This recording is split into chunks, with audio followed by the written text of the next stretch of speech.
ఈరోజు మిమ్మల్ని చాలా నాటకాల్లో చూశాను, మా నాటకాల్లో మీరు నటించారు. ఈ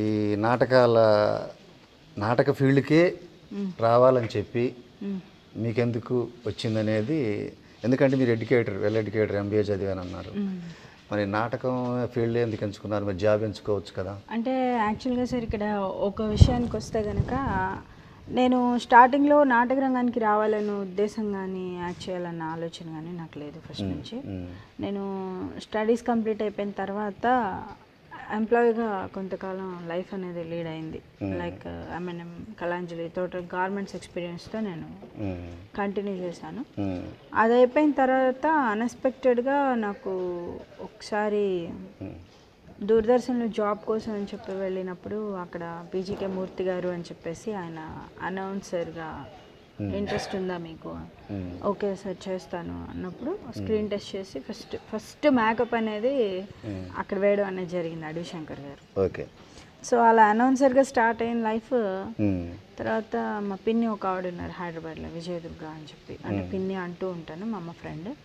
ఆవిడ మీకు తెలుసు, మీ దగ్గరికి ఫస్ట్ నన్ను తీసుకురావడం జరిగింది, నా ఫోటో మీకు ఇవ్వడం, తర్వాత మీరు గారాబం గద్దెనెక్కి తన షార్ట్ ఫిల్మ్కి నన్ను ఇంట్రడ్యూస్ చేయడం. అక్కడ స్టార్ట్ అయిందండి నా యాక్టింగ్ ప్రొఫెషన్ అనేది, అక్కడ స్టార్ట్ అయింది. అక్కడ నుంచి అలా దామిని సీరియల్ చేశాను. సీరియల్ చేసిన తర్వాత అదే టైంలో విద్యాసాగర్ గారు నాకు ఫోన్ చేసి లావల ఎర్ర గులాబీ అని ఒక నాటకం టేకప్ చేస్తున్నామమ్మా, దాంట్లో చేయాలి. ఓకే సరే. నాటకం అంటే బేసికల్లీ మా మదర్ ఆర్టిస్ట్, ఫాదర్ ఆర్టిస్ట్, అమ్మ వాళ్ళ నాన్నగారు ఆర్టిస్ట్, ఫ్యామిలీలో ఉంది. ఆ బేస్లో నుంచి నేను సరే చేద్దాం, తప్పేంటి, ఇప్పుడు నాటకం అనేది తప్పు కాదు, మనం ఉండే విధానాన్ని బట్టి ఉంటుంది, కానీ ఏ ప్రొఫెషన్ కూడా తప్పు కాదండి.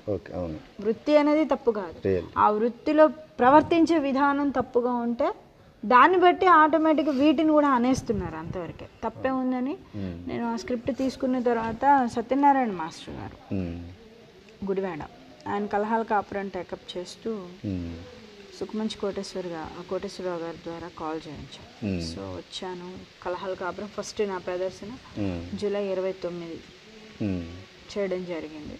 ఆ తర్వాత భలే వాళ్ళే వీళ్ళు నాయుడు గోపి గారు, ఇంకా అక్కడ నుంచి మీకు తెలియదండి అనేది ఆల్మోస్ట్ ఆల్ మీ టీంలోనే మరో దేవాలయం దగ్గర నుంచి పర్మనెంట్గా కంటిన్యూ చేస్తున్నాను.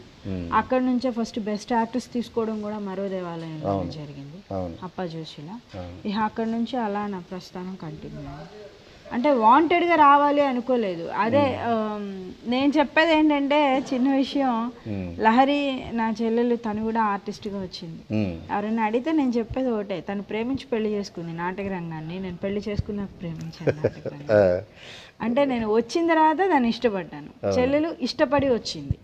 అదే చిన్న మాటలో చెప్పాలంటే అంతే, పర్టికులర్గా దీనిలోకి రావాలి అని నేను అనుకోలేదు.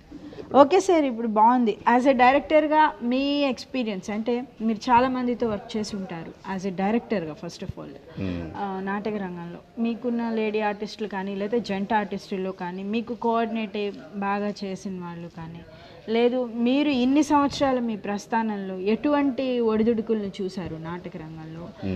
ఎప్పుడు ప్రతి దాని గురించి మనం పాజిటివే కాదు, నెగిటివ్ కూడా కొన్ని సందర్భాల్లో డిస్కస్ చేసుకోవాల్సి ఉంటుంది.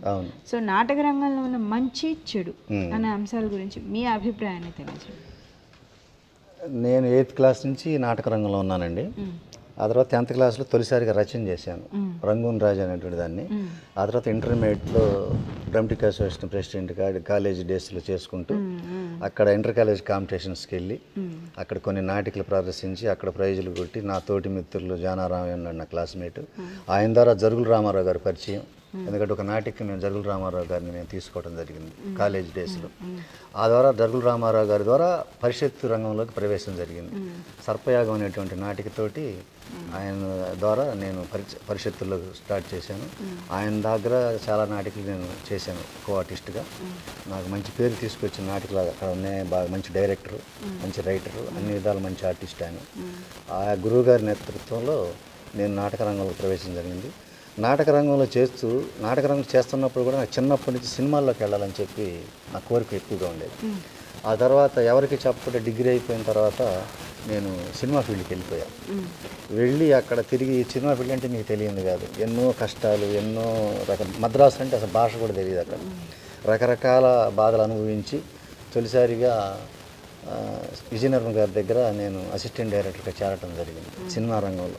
ఎవరి రికమెండేషన్లు అవి లేకుండా కష్టపడి ప్రతిరోజు వాళ్ళు ఎక్కడుంటే అక్కడికి వెళ్ళటం, ఇది ఎవరి వాళ్ళని పట్టుకోవటం, వాళ్ళని చేసుకుని వాళ్ళ ద్వారా అలా వెళ్ళిపోయి మొత్తం మీద విజయనగరం గారి దగ్గర డైరెక్షన్ ఫీల్డ్లో చేరటం జరిగింది. ఆ తర్వాత అనివార్య కారణాల వల్ల ఒక 2 సినిమాలు అసిస్టెంట్ డైరెక్టర్ చేసిన తర్వాత మళ్ళీ కటరపాడు మా బ్యాక్ టు పెళ్ళి అన్నట్టుగా రావడం జరిగింది. అక్కడ ఇంటి దగ్గర పరిస్థితులు కొన్ని, గ్రామంలో పరిస్థితులు కొన్ని, మళ్ళీ జాబ్ చేయాలని కొంత. సినిమా ఫీల్డ్ అంటే అందరికీ యాక్సెప్టెన్సీ ఉండదు గ్రామాల్లో, తల్లిదండ్రులకు కూడా. ఎందుకు నీకు అక్కడ సినిమా ఫీల్డ్ ఏమొస్తుంది అంటే, నేను బండి కష్టాలు ఒకసారి వేసుకుని నిజమే కదా జాబ్ చేసుకుంటే బాగుంటుంది కదా అని చెప్పి మళ్ళీ దీనికి మొక్కటం. ఆ తర్వాత జాబ్ 2 సంవత్సరాలు చేసిన తర్వాత మళ్ళీ కాదని ఓన్గా ఒక స్కూల్ పెట్టడం, ప్రాసెస్ అంతా ఇలా జరిగి ఎన్ని చేసినప్పటికి కూడా సినిమా రంగంలోకి వెళ్ళాలి, ఈ నటననే నమ్ముకోవాలనేది నాకు ఇంట్రెస్ట్ అనేది ఉంది. నేను స్కూల్ పెట్టినప్పుడు కూడా ఓన్గా రెసిడెన్షియల్ స్కూల్ పెట్టినప్పుడు కూడా మళ్ళీ అటేబీకి మళ్ళీ వచ్చేసాను, హైదరాబాద్ వచ్చాను. మళ్ళీ సినిమా రంగం అప్పుడు హైదరాబాద్ షిఫ్ట్ అయింది, అప్పుడు అవుతుంది. ఆ టైంలో మళ్ళీ హైదరాబాద్ రావటం, మళ్ళీ సినిమా ఫీల్డ్ కోఆర్డినేటర్గా చేరి రైటర్గా పనిచేసి చేసుకుంటూ ఆ విధంగా చేసుకుంటూ వచ్చాను. బ్రహ్మ అనేటువంటి మొట్టమొదటిసారిగా నాకు డైరెక్షన్ ఛాన్స్ వచ్చినటువంటి సినిమా రంగంలో. జరుగుల రామారావు గారితో నాటకాలు వేసిన తర్వాత బ్రేక్ ఇచ్చి సినిమా ఫీల్డ్లోకి వెళ్ళడం జరిగింది. మధ్యలో ప్రాసెస్ అంతా జరిగింది. తొలిసారిగా నాకు డైరెక్షన్ ఇచ్చింది పైడాల శ్రీనివాస్ గారు అని నిర్మాత ఆయన ద్వారా కిరణ్ తేజ్ వాళ్ళ ఫాదర్ రామచంద్రరావు గారు ఉన్నారు, వాళ్ళ ద్వారా మొట్టమొదటి సినిమా అరంగేయడం అలా డైరెక్టర్గా చేశాను. ఆ సినిమా బాగా మంచి టాక్ వచ్చింది. ఆ తర్వాత సినిమా తర్వాత కొన్ని అనివార్య కారణాలు మళ్ళీ సినిమా ఫీల్డ్ గ్యాప్ వచ్చింది. ఒక డైరెక్టర్గా వచ్చిన తర్వాత మళ్ళా నాటకం వైపు ఆ మధ్యలో రవీంద్ర భారతిలో నాటకాలు చూడటం, మళ్ళీ హైదరాబాద్లో ఏదైనా ఖాళీ ఉంటే చూడటం, ఎందుకు మళ్ళీ నాటకం వేయాలన్నప్పుడు ఆ బ్రహ్మ సినిమా డైరెక్షన్ చేసేటప్పుడే నాకు మనం ఒక టీం స్థాపించి నాటక రంగంలోకి వెళ్ళాలి, మళ్ళీ అది పూర్తిగా రావాలన్నప్పుడు అనుకోలే. నేను ఎప్పుడైనా ఖాళీ ఉన్నప్పుడు ఆడదామని అనుకున్నాను. ఆ తర్వాత ఎవరో వస్తారని నాటిక ద్వారా నేనే రాసుకున్నాను, నేనే మెయిన్ క్యారెక్టర్. దాంట్లో వరకుటి శివప్రసాద్ గారు, జయలక్ష్మి అని చెప్పి వైజాగ్ అమ్మాయి 3+1 రాసుకొని దాన్ని రాయటం జరిగింది. అద్భుతమైనటువంటి విజయాన్ని అది సాధించింది. అంటే మీరు నాటక రంగం గ్యాప్ తీసుకుని మీ ఉద్యోగ పర్వం అయిపోయిన తర్వాత మళ్ళీ సినిమాలో ప్రవేశించిన తర్వాత మళ్ళీ నాటక రంగం ఎవరో వస్తారంతో నా ఓన్ బ్యానర్ ఉషోదయ కళానికేతన్ స్థాపించి. దీన్ని ఎప్పుడు ఏ సంవత్సరంలో స్థాపించారండి? 2007లో స్థాపించాను. దాని ద్వారా హీరోయిన్గా అప్పుడు ద్వారా చిన్న పాత్రలు వేస్తాను. జయలక్ష్మి కూడా ఈ నాటకంలోకి వచ్చి మా నాటకం ఎవరో వస్తారన్న తర్వాత ప్రతి చోట అమ్మాయి ఉత్తమ నటిగా అవార్డు వచ్చింది ఆ అమ్మాయికి. అలానే ఇంకొక పరిణామం ఏంటంటే, ఒక మ్యూజిక్ డైరెక్టర్ ఉన్నారు లీలామోహన్ అని, ఆయన ఫెయిల్యూర్స్ తిన్నారు అదివరకు. ఆయన ఏ బాధలు పడ్డాడో మరి ఎవరు అతని మనసులో ఫెయిల్యూర్, నేను అట్టర్ ఫ్లాప్ మ్యూజిక్ డైరెక్టర్ని అనేటువంటి స్థితిలో ఆయన ఉన్నాడు ఆ రోజున. నేను ఆ టైంలో ఎవరో దొరక్క, ఇక్కడ ఉండేటువంటి ఆర్టిస్టులు మ్యూజిక్ డైరెక్టర్స్ ఎవరు దొరక్క, ఆయన ఖాళీగా ఉంటే సాంబశివరావు గారిని మ్యూజిక్ డైరెక్టర్ ద్వారా నంబర్ ఇస్తే ఫోన్ నెంబర్ కాంటాక్ట్ చేసి మా దానికి కాకుమాన్లో ప్రదర్శన ఉంది ఆ రోజు, తప్పనిసరిగా మ్యూజిక్ కావాలి, మ్యూజిక్తో ముడిపడి ఉన్న నాటికది ఆడటానికి అక్కడ పిలిపించడం జరిగింది ఆయన్ని. వచ్చిన తర్వాత ఆయన భయంగా రావటం, ఇది కూడా ఎందుకు నేను ఫెయిల్, అప్పుడు చెప్పాడు ఇదంతా ఇలా జరిగింది సార్, ఇలా జరిగింది, మరి ఇలా అంటే పర్లేదండి మీరు చేయండి అని చెప్పి చేశారు. అలా ఆయన కీబోర్డు మీద హ్యాండ్ పెట్టి అలా ప్లే చేయగానే ఇతనిలో కొంత ఉంది అనేది నేను క్యాచ్ చేశాను ఒక డైరెక్టర్గా. క్యాచ్ చేసి ఆయనకి ఆ డిప్రెషన్లో ఉండటాన్ని పర్వాలేదండి మీరు బ్రహ్మాండంగా చేస్తారు, నాకు ఇది కావాలని చెప్పి. ఎందుకు చెబుతుంటే ఇంతసేపు ఆయన గురించి, ఈ రోజున ఆయన సూపర్ స్టార్గా ఉన్నాడు నాటక రంగంలో, మ్యూజిక్ డైరెక్టర్స్లో. అంటే సూపర్ స్టార్ అంటే సినిమా ఫీల్డ్లో సూపర్ స్టార్ అద్భుతం. అలానే ఆయన కూడా ఈ రంగంలో సూపర్ స్టార్గా ఉన్నాడు. అందుకని ఇంతసేపు చెప్పాలి అంటే, మిగతా సాంబశివరావు గారు ఉన్నారు, సైదారావు గారు చేశారు. ప్రజెంట్ ఆయన బర్నింగ్ ఒక దీంట్లో బాగా రన్నింగ్లో ఉన్నాడు. ఎందుకు చెబుతుంటే ఆయన సూపర్ స్టార్ వెనుక ఈ కథ ఉంది, అందువల్ల చెప్పాల్సి వచ్చింది ఆయన కథ. ఆ రోజున తొలిసారి భయంగానే చేశాడు. నాటికి రిహార్స్ అయిపోయిన తర్వాత సాంగ్ కావాలన్నా నా వాయిస్ పనికిరాదన్నాడు. వాయిస్ పనికిరాపోవటం ఏంటంటే పాడండి అన్న, పాడాడు. ఇదే కావాలన్న, నేను బాగుంది అన్న, నాకు ఇక్కడ హమ్మింగ్ కావాలండి, హమ్మింగ్ నాది బాగుంది సార్ అన్నాడు. పాడండి మీరు అనండి, ఇదే కావాలి నాకన్నా. కాసేపు ఆలోచించాడు, ఇదేంది పిచ్చోడు అనుకున్నాడు, ఏమన్నా అన్నేమనుకున్నాడు, ఇదే కావాలంటాడు ఏంది అనుకున్నాడు. సరే ఆయన డైరెక్టర్ అడిగినప్పుడు తప్పదుగా అనుకున్నాడు. అదే రోజు సాయంత్రం ప్రదర్శన చేయటం జరిగిందండి. అదే రోజు అది వరకు 3-4 ప్రదర్శన ఈ నాటికి ఆడటం జరిగింది. ఇండివిజువల్ ప్రైజులు వచ్చినాయి, ప్రొడక్షన్ రాల 3 చోట్ల. ఇది 4వ ప్రదర్శన. ఉత్తమ ద్వితీయ ప్రదర్శన వచ్చింది, నాకు ఉత్తమ నటుడు వచ్చింది, అమ్మాయికి ఉత్తమ నటి వచ్చింది, ఉత్తమ రచన వచ్చింది. దాంతోపాటుగా సెన్సేషనల్ ప్రైజ్ ఏంటంటే భయంగా చేసినటువంటి సంగీత దర్శకుడికి ఉత్తమ సంగీతం వచ్చింది అక్కడ. అది అందువల్ల ఆయన ఆ సంగీత దర్శకుడు ఈరోజు టాప్ మోస్ట్లో ఉన్నాడు. మా నాటిక ద్వారా వచ్చాడని నేను గర్వంగా చెప్పుకోవడానికి ఒక అవకాశం చెప్పాను. ఆ తర్వాత ప్రాసెస్ స్టార్ట్ అయింది. గారడి, వందనం, ఇలా ఒక 10 నాటికలు రాశానండి. మీ ప్రస్థానానికి అక్కడ మా మరో దేవాలయం నాటికతోటి మీరు మా సమాజంలోకి రావడం జరిగింది. ఆ తర్వాత ఈ మధ్యలో జరిగిన ప్రాసెస్లో గారడి అనేటువంటి నాటికలో జయలక్ష్మి గారికి ఉత్తమ నటిగా నంది అవార్డు తొలిసారిగా మా నాటిక ద్వారా అమ్మాయికి వచ్చింది. అది కూడా మా సమాజానికి కొంచెం ఎసెట్టు. ఆ తర్వాత ముందడుగు అనేటువంటి నాటికలో లీలామోహన్, ఇందాక చెప్పిన లీలామోహన్ గారికి కూడా తొలిసారి ఉత్తమ సంగీత దర్శకుడు నంది అవార్డు వచ్చింది. సరే, నాకు నంది అవార్డులు వచ్చినాయి, వస్తానే ఉన్నాయి. మా టీంలో ఒక మ్యూజిక్ డైరెక్టర్ మన టీం ద్వారా వచ్చిందంటే ఆనందమే కదా. ఒక అమ్మాయికి మందార ఉత్తమ నటి వచ్చింది మన నాటిక ద్వారా, ఆనందం. ఆ తర్వాత ప్రాసెస్ అలా అమ్మాయితోటి 400 ప్రదర్శనలు.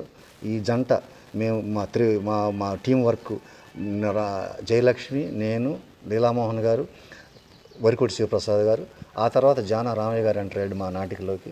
మా ప్రస్థానం స్టార్ట్ అవుతూ వెళ్ళి మరో దేవాలయం నాటిక దగ్గరికి వచ్చేటప్పటికి అనివార్య కారణాల వల్ల జయలక్ష్మి గారికి కొంచెం ప్రాబ్లం వచ్చి ఆ నాటిక చేయలేదు. అదే ఎవరు అనుకుని ఈ నాటికి ఎవరు బాగా సరిపోతారన్నప్పుడు మీరు అంతకుముందే నాకు మీ పిన్నమ్మ ద్వారా పరిచయం అయ్యారు.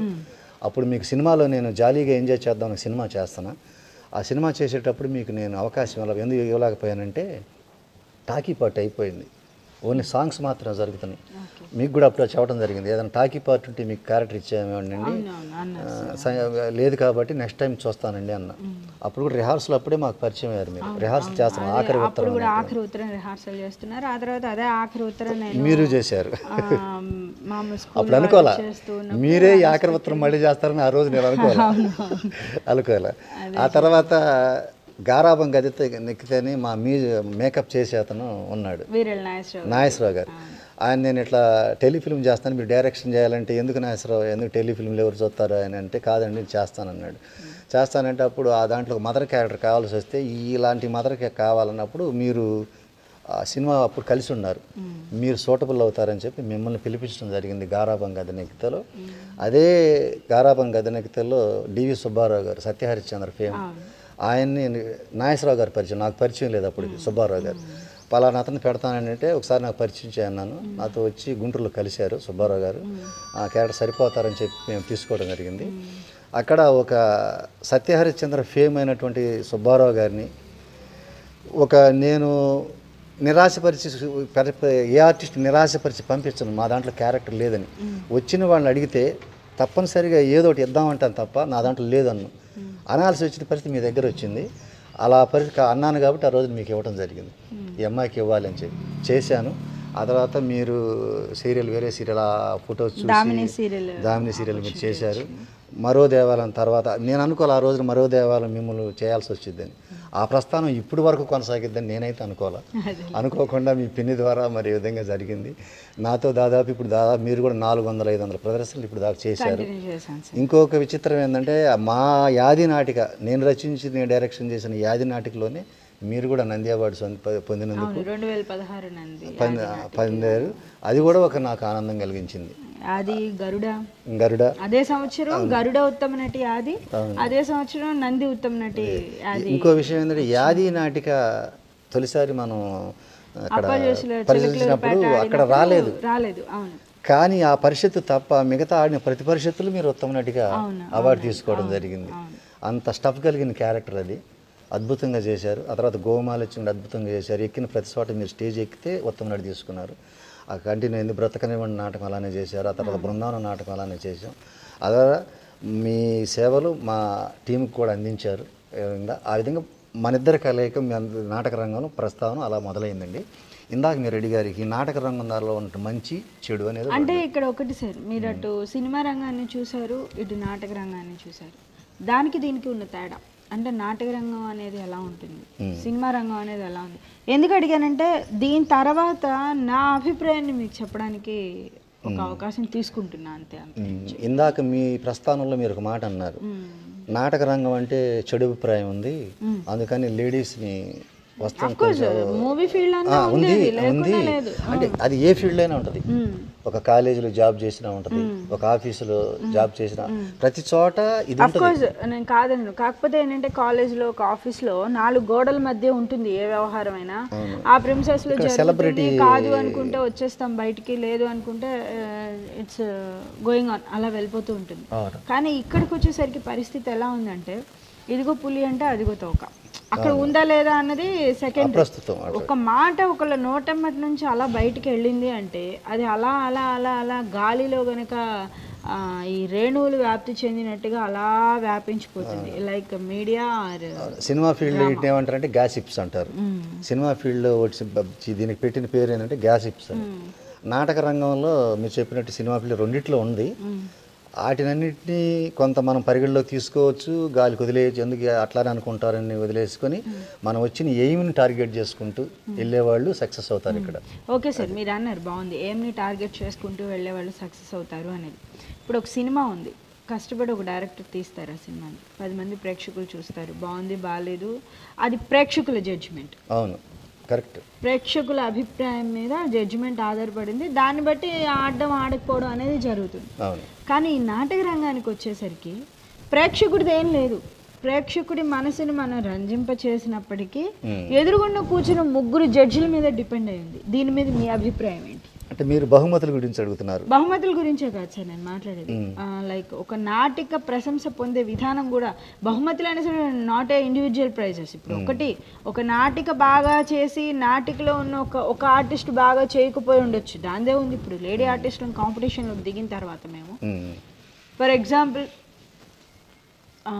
యాది నాటిక ఉంది, మీరే అన్నారు అప్పా జోషిలప్పుడు రాలేదు తప్ప మిగిలిన అన్ని చోట్ల వచ్చింది. అవును, అదే సంవత్సరం అప్పా జోషిల్లో ప్రభావతి గారు జ్యోతి గారు తీసుకున్నారు. అవును, సేమ్ నాటికలు ప్రభావతి గారు తీసుకున్నారు, జ్యోతి గారు మేబీ ఈ లక్కింతే అనుకుంటా, అవును సంథింగ్ ఏదో కరీంనగర్ వాళ్ళ నాటికలో తీసుకున్నారు. అంటే యాది పోటీ పడింది కాంపిటీషన్లో, పంపకాలు పడింది, ఈ లెక్కింతే పడింది. అఫ్కోర్స్ అందులో వాళ్ళు చేసినంత స్టఫ్తో నేను చేయలేకపోయి ఉండొచ్చు. ఇండివిజువల్స్ గురించి నేను మాట్లాడట్లేదు, కూర్చున్న ప్రేక్షకులందరినీ అలా కట్టిపడేసి నాటికల్ని కూడా పక్కకి తోసేసే సందర్భాలు చాలా ఉన్నాయి, ఎన్నో ఉన్నాయి. ఎవరు కేవలం ఒక 3 కూర్చుని తీర్మానించే తీర్మానం. అవును, దాని గురించి మనం అడిగితే వాళ్ళు చాలా లెక్కలు చెప్తారు. అవును, లైక్ ఎలాగా ఇది దీంట్లో ఈ తేడా ఉంది, దీంట్లో ఈ తేడా ఉంది, దీంట్లో జడ్జ్మెంట్ అనేది ఐ థింక్ నేను అనుకునేది అనమాట. అంటే because of my knowledge judgment అనేది తప్పులు చేయని వాళ్ళు ఉండరు స్టేజ్ ఎక్కిన తర్వాత. ఎందుకంటే ఒక మూవీ తీసుకుంటే ప్రాంప్టింగ్ ఉంటేనే 100 టేక్లు అవుతూ ఉంటాయి కొన్ని సందర్భాలు. అలాంటప్పుడు డైరెక్ట్ అటాక్, ఇది నాటకం అనేది డైరెక్ట్ అటాక్. తప్పు చెయ్యని వాళ్ళు అంటూ ఉండరు, తక్కువ తప్పులు చేసిన వాళ్ళని పరిగణలోకి తీసుకోవడం అనేది జరుగుతుందని నేను విన్న నానుడి. ఇప్పటి వరకు నేను జడ్జ్మెంట్ అనేది నాకు తెలియదు. ఓకే అండి, ఇప్పుడు 2 తేడాలు ఉన్నాయండి. నాటకకి కొలమానం బహుమతులు అన్నప్పుడు మీరు అడిగిన పాయింట్లన్నీ పరిగణలోకి వస్తాయి. ఒక నాటికని ప్రేక్షకుడు ఎలా రిసీవ్ చేసుకున్నాడు, ప్రేక్షకుడి మధ్యలో ఈ నాటిక ఎలా నిలిచింది అనేది రెండొట్టు కోణం. ఎక్కువ % కలకాలం నిలిచేది ఏదంటే ప్రేక్షకుడి మధ్యలో నిలిచినటువంటి ఆర్టిస్ట్ నిలబడతాడు, ప్రేక్షకుడికి మధ్యలో నిలబడినటువంటి నాటిక నిలబడిద్ది, ప్రేక్షకుడికి మధ్యలో నిలబడినటువంటి కళాకారుడు కలకాలం నిలబడతాడు. ఇక మీరు వచ్చిన బహుమతులు, ఇప్పుడు యాది నాటిక గురించి ఎగ్జాంపుల్ చెప్పారు. చిలకలూరుపేటలో నాకు ప్రైజ్ రాలేదు, మిగతా 2 నాటికల ప్రైజ్, ఆ నాటికలకు బయట రాలేదు, మీకు వచ్చింది. చిన్న తేడా అదేంటంటే అక్కడ ఉన్న పెర్ఫార్మెన్స్ బేస్డ్ అవచ్చు, like as a first play. ఈ జడ్జిమెంట్ మనిషికి ఇప్పుడు మీ మనసు వేరు, నా మనసు వేరు. ఒక విషయాన్ని నేను చూసే విధానం వేరు ఉంటుంది, మీరు చూసే విధానం వేరుగా ఉంటుంది. అలానే కూర్చున్న జడ్జీలు కూడా వాళ్ళు చూసే కోణంలో తేడా ఉంది. ఆ రోజున పర్టికులర్గా ఆ 3 నాటికలు పరిశీలించినప్పుడు వాళ్ళకి ఏదో కోణంలో వాళ్ళు కొంచెం బాగా చేసినట్టు అనిపించింది. ఆ కోణంలో మీది ఆ రోజు వాళ్ళకి నచ్చినట్టు లేదు, అందువల్ల ఆ రోజు ఆగింది. ఆ తర్వాత ఆ రోజు కూర్చున్న జడ్జీలు తర్వాత ఎక్కడ కూర్చోాల, అపాజోషులు కూర్చున్నటువంటి జడ్జిమెంట్లు కూర్చున్నట్టు ఆ రోజు కూర్చున్న ఆ జడ్జీలు ఆంధ్రప్రదేశ్లో ఆ తర్వాత మనం ఎన్నో 70 ప్రదర్శనలు పైన ఆడాం యాది నాటిక. ఎక్కడ వాళ్ళు కూర్చోలేదు, ఎక్కడ కూర్చోలే వాళ్ళు. తర్వాత మనకి ఇప్పుడు రెగ్యులర్గా నాటక రంగంలో వస్తున్నటువంటి జడ్జీలు కూర్చున్నారు. వాళ్ళందరూ మీకు పట్టం కట్టారు అంటే వాళ్ళ మనసుకి మీరు నచ్చారు. ఆ 2 నాటికలు కూడా అన్ని చోట్ల ఆడారు. ఆ జడ్జీలకు నచ్చంది మీకు నచ్చింది. కాకపోతే ఇక్కడ మనం బేరీ చేసుకోవాలి 99.9% నచ్చినటువంటి జడ్జిమెంట్ మీ క్యారెక్టరు ఆ రోజు 0.1% నచ్చింది. నాకు ఆ రోజు రాలేదు అన్న సబ్జెక్ట్ ఎగ్జాంపుల్గా తీసుకొని చెబుతున్నాం మనం. నేనే అన్నాను ఫస్ట్, ఇప్పుడు నేను బాగా చేయలేకపోయి ఉండొచ్చు, వాళ్ళు బాగా చేసి ఉండొచ్చు, అందుకని ఇచ్చారు. నేను మాట్లాడుతున్నది ఒక నాటికని పరిగణలోకి తీసుకునే విధానం. మీరు అన్నారు ప్రేక్షకులదే 100లో 99% ప్రేక్షకుల అభిప్రాయం మనకు కావాలి అని. కాకపోతే ఇప్పటి నాటక రంగాన్ని బట్టి తీసుకుంటే ఒక చోట ప్రొడక్షన్ వచ్చిందంటే ఇంకెప్పుడు అదే ప్రొడక్షన్ వస్తూ వెళ్తుంది. అవును కాదంటారా? అవునంటారా? అవును. ఎందుకలా అంటే ఇక్కడ ప్రదర్శించిన నాటకం అన్ని చోట్ల అంత అద్భుతంగా అంత బాగా ప్రదర్శించి ఉంటారా? ప్రదర్శించకపోవచ్చు. ఒక మహానటి విజయలక్ష్మి గారు ఒక సందర్భంలో, వైజాగ్ విజయలక్ష్మి గారు ఒక సందర్భంలో మాతో ఒక మాట అన్నారు. అంటే మేము ఫీల్డ్కి వచ్చిన కొత్తలో తాడేపల్లిగూడెంలో ఆవిడ మాతో కూర్చొని మాట్లాడుతూ, అమ్మ నాటకం అనేది మనం వేసే విధానం ఒక డిస్కషన్ ఇట్లాగే వచ్చింది. మీరు గొప్ప నటి కదమ్మా, ఎలా మీరు గ్రో అప్ అయ్యారు కొంచెం మాకు చెప్తారా? అమ్మ ఇందులో ఏమీ లేదు, స్టేజ్ని బట్టి, అక్కడి పరిసరాలను బట్టి, పరిస్థితులను బట్టి, వాతావరణాన్ని బట్టి, మన మనసుని బట్టి, ముఖ్యంగా బట్టి ఆ ప్రదర్శన అనేది ఉంటుంది అన్నారు. అంటే ఇక్కడ ఒక చోట ప్రొడక్షన్ వచ్చిన నాటిక ప్రతి చోట అదే వస్తుంది అంటే అంటే వాతావరణం, పరిస్థితులు, అనుకూలం, మనస్తత్వాలు అన్నీ కరెక్ట్గానే ఉన్నాయంటారా? ఉండకపోవచ్చు. అందులో చిన్న లాజిక్ ఏంటంటే ఒక చోట ప్రొడక్షన్ వచ్చిన నాటకం ఒక 80% లెవెల్లో ఆడారు అనుకోండి. ఒక 80% ఆడుతున్నారు కాబట్టి ప్రొడక్షన్ వస్తుంది. 100% ఎవరు ఆడలేరు. ఒక 80% ఆడుతున్నారు కాబట్టి అది బాగా హయ్యర్గానే కనిపిస్తుంది. రెండో రోజు ఈ వర్ధనపేటలో అయిపోయిన తర్వాత ఇంకో రోజు వరంగల్లో ఆడతారు అనుకోండి ఎగ్జాంపుల్. వాళ్ళు 70 ఆడతారు, ఒకేసారి 40 ఆడలేరు. ఒకేసారి సడన్గా మీటరు 80 నుంచి ఒకేసారి 40 పడిపోదు, కొంచెం తగ్గిద్ది. ఆ రోజు వాళ్ళకి అనారోగ్య పరిస్థితులు, లైటింగ్ సహకరించుకో, మ్యూజిక్ సహకరించుకో, లేకపోతే ఇంకొక రకంగానో ఏదో సంఫాళ్ళు ఉండి 70% తగ్గిద్ది. ఆ రోజున ఇక్కడ సెకండ్ వచ్చిన నాటిక, వర్ధనపేటలో సెకండ్ వచ్చినటువంటి నాటిక వరంగల్లో ఈ రోజు కంటే అక్కడ అద్భుతమైన ఇక్కడ 60 ఆడినటువంటి వాళ్ళు 80 ఆడితే ఆ రోజు అక్కడ దానికి తప్పనిసరిగా ఇవ్వాలి. అది ఇవ్వట్లేదు అనేది మీరు బాధపడుతున్నారు, నేను కూడా ఒప్పుకుంటా దాన్ని. ఒకటి. రెండు, మీరు ఇప్పుడు అన్నారు వాళ్ళ మనసును బట్టి ఉంటుంది, జడ్జిల మనసుని బట్టి ఒకళ్ళకి నచ్చచ్చు, ఒకళ్ళకి నచ్చకపోవచ్చు అని మీరు అన్నారు. అంటే మరి అంత కాంప్రమైజింగ్ ఉన్నప్పుడు ఇప్పుడు ఒక చోట మనకి ప్రొడక్షన్ అనేది రానప్పుడు మనం బాధపడాల్సిన అవసరం ఉంది. ఇట్స్ లైట్ తీసుకోవచ్చు కదా, కానీ ఇప్పుడు ఎవరు తీసుకోవట్లేదు, ఏ సమాజాలు వాళ్ళు తీసుకోవట్లేదు. ఫర్ ఎగ్జాంపుల్ ఒకటి పెట్టి ఒక గ్రూప్ అనేది క్రియేట్ చేసి ఆ గ్రూప్లో పలానా దానికి బెస్ట్ ప్రైజ్ వచ్చింది, పలానాది వచ్చింది, పలానా వెంటనే కామెంట్ యాంటీగా వస్తుంది. కరెక్టే. ఎందువల్లంటే జడ్జిమెంట్ ఈ రోజున జడ్జిమెంట్లో ఆ విధంగా జరుగుతుంది కాబట్టి కామెంట్స్ వస్తున్నాయి. జడ్జిమెంట్ కూడా ఎలా, మరి దీనికి పోలీస్ స్టాప్ అనేది ఎలా పెట్టాలంటారు? లైక్ నాటకోత్సవాలు నిర్వహించడం వల్ల ఇది క్లియర్ అవుతుంది అంటారా, లేదంటే కాంపిటీషన్స్ పెట్టేటప్పుడు జడ్జెస్ని ఎంచుకునే విధానంలో మార్పు రావాలంటారా? అసలు జడ్జెస్ అనేవాళ్ళు ఏ నాలెడ్జ్తో ఉంటే బాగుంటుంది అంటారు? లైక్ నేను ఎందుకు అడుగుతున్నానంటే ఇప్పుడు కొన్ని చోట్ల మనం చూస్తున్నాం ఆ జడ్జ్మెంట్ ఇవ్వడానికి అనర్హమైన వ్యక్తులను కూడా జడ్జిలుగా కూర్చోబెట్టడం అనేది జరుగుతుంది. ఎలా అంటే కేవలం బుక్ నాలెడ్జ్, ఎక్స్పీరియన్స్ ఉండదు. ఏదైనా సరే ఇప్పుడు ఒక స్టూడెంట్ని తీసుకుందాం, ఫర్ ఎగ్జాంపుల్ ఒక ఇంటర్మీడియట్ స్టూడెంట్ని తీసుకుందాం, వాళ్ళకి ప్రాక్టికల్ ఎగ్జామ్స్ ఉంటాయి, థియరిటికల్ ఎగ్జామ్స్ ఉంటాయి. థియరిటికల్ బేస్లోనే అన్నీ వచ్చేస్తాయి అనుకున్నప్పుడు ప్రాక్టికల్ ఎగ్జామ్ ఎందుకండి, వదిలేయచ్చు కదా. మరి ప్రాక్టికల్ ఎగ్జామ్ పర్టికులర్గా ఎందుకు కండక్ట్ చేస్తున్నారు కెమిస్ట్రీకి, ఫిజిక్స్కి? దేనికంటే ప్రాక్టికల్గా కూడా కొంత ఎక్స్పీరియన్స్ గెయిన్ అయితే వాళ్ళు ఇచ్చే అవుట్పుట్ అనేది పర్ఫెక్ట్గా ఉంటుంది అన్నది ఒక రీజన్. సో నాటక రంగంలో జడ్జిగా కూర్చోవాలి అంటే ఫస్ట్ ఆఫ్ ఆల్ కొంత దాని మీద ఒక అవగాహన ఉండాలి. కొన్ని నాటకాలన్నా ఆడుండాలి, అసలు నాటకం అంటే ఏంటో తెలిసి ఉండాలి, పరిషత్ వాల్యూస్ అంటే ఏంటో తెలిసి ఉండాలి.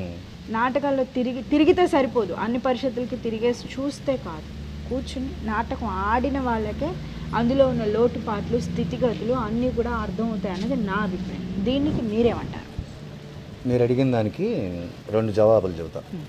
ఫస్ట్, నేను జరుగుల రామారావు గారి టీంలో చేసినప్పటి నుంచి ఇప్పటి వరకు నేను ఓన్గా సమాజం చేసి చాలా ప్రదర్శనలు 1500 ప్లస్ దాదాపు ఆడి ఉంటాను నేను.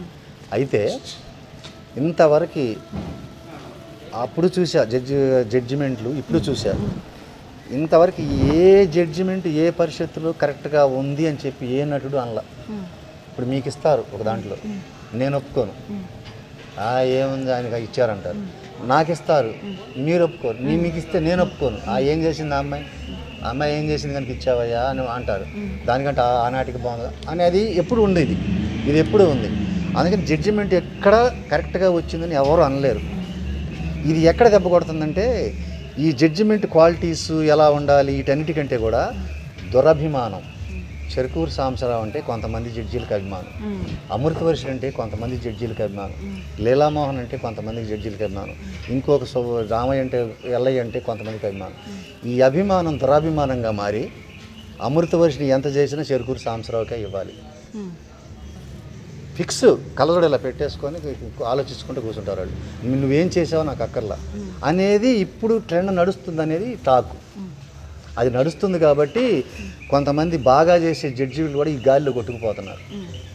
కొంతమంది నిక్కచ్చిగా నిర్మోహం ఒకటి చేసే జడ్జీలు కొంతమంది ఉన్నారు. వాళ్ళు కూడా ఈ వరవడిలో కొట్టుకుపోయే దశకు వచ్చింది. ఎలా వచ్చిందంటే అమృత గారు, ఒక విషయం, ఒక పాంప్లెట్ తీసుకొని మనం ఒక పరిషత్తుది అక్కడ 3 జడ్జీల పేర్లు చెబితే అక్కడ ఫస్ట్, సెకండ్, థర్డ్ ముందుగానే రాసి ఇచ్చేటువంటి పరిస్థితి వచ్చింది ఈరోజు. ఆ దశలో జడ్జిమెంట్లు వస్తున్నాయి కాబట్టి మనం చర్చించుకోవాల్సి వస్తుంది. ఇక్కడ నిక్కచ్చి జడ్జీలు, నికార్స్ అయిన జడ్జీలు, ఆ జడ్జీలు ఈ జడ్జీలు ఎవరు కాదు, అందరూ బాగా చేయాలని కూర్చుంటారు. కాకపోతే ఎక్కడ కొడుతుందంటే ఈ అభిమానం దురభిమానంగా మారి పలానా వాడికి మనం ప్రైజ్ ఇస్తాలి బాగా చేయకపోయినా, అది ఎలా ఉండా మనం ఇవ్వాలి అనేటువంటి దురభిమానం పెరిగిపోయింది కొంతమంది జడ్జీల్లో.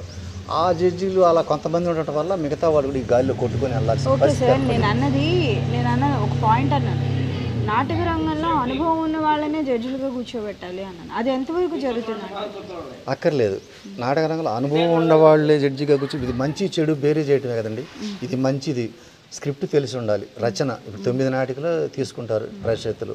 ఆ 9 నాటికలు 9 రకాల స్క్రిప్ట్లు ఉంటాయి. ఈ 9 రకాల స్క్రిప్ట్లో ఏది జనానికి ఉపయోగపడుతుంది, ఒక ఎన్నుకున్న సబ్జెక్టుని ఎలా సమాజం డీల్ చేసింది, ఆ ఎన్నుకున్న సబ్జెక్టుని ప్రజెంటేషన్ ఎలా చేశాడు డైరెక్టరు, ఆ ఎన్నుకున్న సబ్జెక్ట్ టెక్నికల్గా ఏమైనా ఉపయోగపడిందా, ఆర్టిస్టులు ఎలా చేశారు, ఇవన్నీ పరిగణలోకి తీసుకొని అంత డీప్గా రాసుకొని నోట్స్ రాసుకొని ప్రతి నాటికి ఒక నోట్స్ ఉంటుంది. ఆర్టిస్టుల పెర్ఫార్మెన్స్ ఎలా ఉంది, ఆ పెర్ఫార్మెన్స్ చేసిన వాళ్ళలో ఎవరు టాప్గా చేశారు, మీడియంగా ఎలా ఉంది, తక్కువగా ఎవరు చేశారు, టెక్నికల్గా ఉపయోగపడిందా, సబ్జెక్ట్ ఎలా ఉంది, ఇది తీసుకున్న సబ్జెక్టులో పనికి వచ్చిద్దా లేదా అని నోట్స్ రాసుకొని ఆ మొత్తం కూర్చొని జడ్జీలు మొత్తం 3 నోట్స్లు పెట్టుకుని దగ్గర క్షుణ్ణంగా ఒక 2-3 గంటలు దాని మీద చర్చించి తీసుకుంటే నిర్ణయం బాగా వచ్చడానికి ఆస్కారం ఉంది. చర్చల్లో ఇప్పుడు లోపలికి రాగానే ఏదో మీరు ఒక 3 నాటికలు, నేను ఒక 3 నాటికలు, నేను ఒక 3 నాటికలు పెట్టి ఇది వాళ్ళకి ఇచ్చాం కదా, వీళ్ళకి ఇచ్చాం కదా, సరే దాంట్లో ఇచ్చాం కదా, ఉత్తమ నటీనికి ఇద్దాం, దానికి అక్కడ ఏమీ లేకపోయాం కదా, సరే పాప అని ఇట్లా సర్దటం జరుగుతుంది. అందువల్ల జడ్జిమెంటు డైల్యూట్ అయిపోయింది. కాంపిటీషన్ కూడా చెరుకూరు సాంబశివరావు ప్రైజ్ వచ్చింది అనగానే మీరు అక్కడ జడ్జీలు ఎవరండి అని అడుగుతారు. సుబ్బయ్య, అంకయ్య, పుల్లయ్య, ఆయనకే ఇస్తారండి అనేటి దశ వస్తుంది. అది పోవాలంటే మన ఒక్క రోజుతో పోయేది కాదు ఇది. మళ్ళీ ఇంకోటండి, నాటకం బతుకుతుంది ఎలా అంటే పరిషత్తుల వల్ల బతుకుతుంది ఈ రోజున. ఆ పరిషత్తు వాళ్ళు 9 నాటికలు ఎలా తీసుకుంటున్నారు, బాగుంటాయి కాబట్టి రాష్ట్రం మొత్తంలో బేరీ చేసుకొని వాటిలో కూడా 1-2 రికమెండేషన్ ఉండొచ్చు. అప్లికేషన్స్, రికమెండేషన్ అనకూడదు, ఆ పరిషత్కి అప్లికేషన్ ఉంటుంది. వాళ్ళు ఆ అప్లికేషన్లో 1-2 నాటికలు తీసుకుంటారు. మిగతా 7-6 నాటికలు కూడా అద్భుతమేనని చెప్పి తీసుకుంటున్నారు. మనకు కావాల్సింది ప్రేక్షకుడి స్పందన ఎలా ఉందనేది. నటుడికి నాకు ప్రైజ్ రాకపోతే బాధ ఉంది, మీకు బాధ ఉంటుంది, ప్రతి సమాజానికి నాకు ప్రైజ్ రాలేదని బాధ ఉంటుంది. కానీ ప్రేక్షకుడి స్పందన, పరిషత్తు వాళ్ళు మనల్ని పెట్టారంటే మన నాటికి గొప్పదేనే, ప్రైజ్ రాకపోయినా రేపు పొద్దున ప్రేక్షకుడు మీకు శభాష్ అని చేశాడు. దానికి ఒకటే ఉదాహరణ. కొన్ని చోట్ల ఒక పరిషత్తులో ఒక విచిత్రం జరిగిందండి. మీరు నటించింది చెప్తున్నాను. యాది అనే నాటికి ఒక పరిషత్తులో మనం చేసాం. చేసిన తర్వాత అక్కడ నాటిక అయిన అనంతరం 5,000 రూపాయలు ప్రేక్షకులు మీకు నాకు సమాజానికి చదివించారు డబ్బులు. చదివించారు డబ్బులు. చదివించిన చోట వేరే కసింకోట కాదు, అక్కడ ప్రొడక్షన్ వేరే చోట చదువుతున్నాం. ఒక జడ్జి వచ్చి కసింకోట కూడా మనకి డబ్బులు ఇచ్చిన సంగతి చెప్పట్లేదు. చదింపులు వచ్చిన వేరే ప్లేస్లో జరిగిన ఇన్సిడెంట్ చెబుతా. డబ్బులు ఇచ్చిన తర్వాత రోజు జడ్జి వచ్చి ఎలాగో మీకు డబ్బులు ఇచ్చారు కదా జనం, ఇంకా ప్రొడక్షన్ ఇచ్చే పని లేదన్నారు. ఆ విధంగానే ప్రొడక్షన్ ఇవ్వాల. ఆ తర్వాత అక్కడ పరిషత్ నిర్వాహకుడు దాన్ని క్వశ్చన్ చేయడం జరిగింది. వాళ్ళు ఏదో చెప్పుకుని అంటే ఆ మనస్తత్వం అలా ఉంది. అక్కడ ఎవరికి తప్పు? జనం తప్పు లేదు, అక్కడ ప్రేక్షకుడు తప్పు లేదు.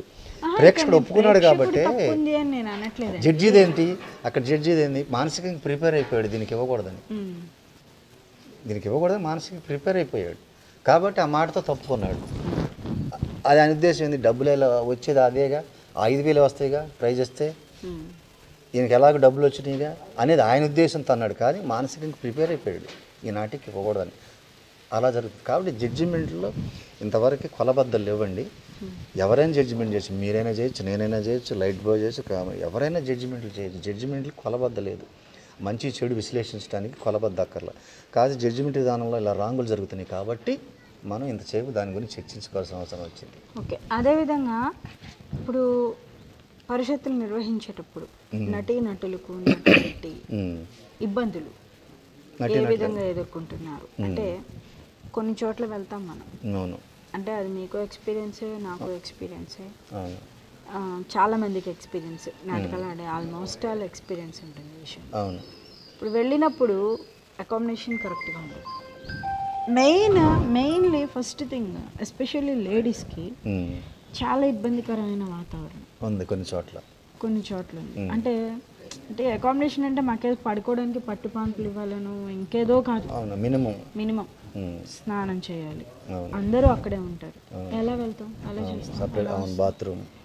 అట్లాంటి సిచ్యువేషన్స్ని కొంచెం తెలుసుకునే విధంగా ఉండాలంటే ఏం చేస్తే అటువంటి పరిస్థితుల నుంచి కొంతవరకు, అంటే వాళ్ళు వాంటెడ్గా ఏమీ చేయరు, వాళ్ళకి ఫెసిలిటీస్ లేక లేకపోతే సిచ్యువేషన్ లేక చేయొచ్చు. కానీ అలాంటప్పుడు కూడా ఎస్పెషల్లీ లేడీస్ గురించి అయినా కొంతవరకు ఆలోచించాలి కదా. దానికి మనం ఎలాంటి జాగ్రత్తలు తీసుకుంటే ఆ పరిస్థితి నుంచి కొంచెం పరిషత్తు ఇప్పుడు నాటకం బతికిస్తుంది పరిషత్తుల వాళ్ళండి.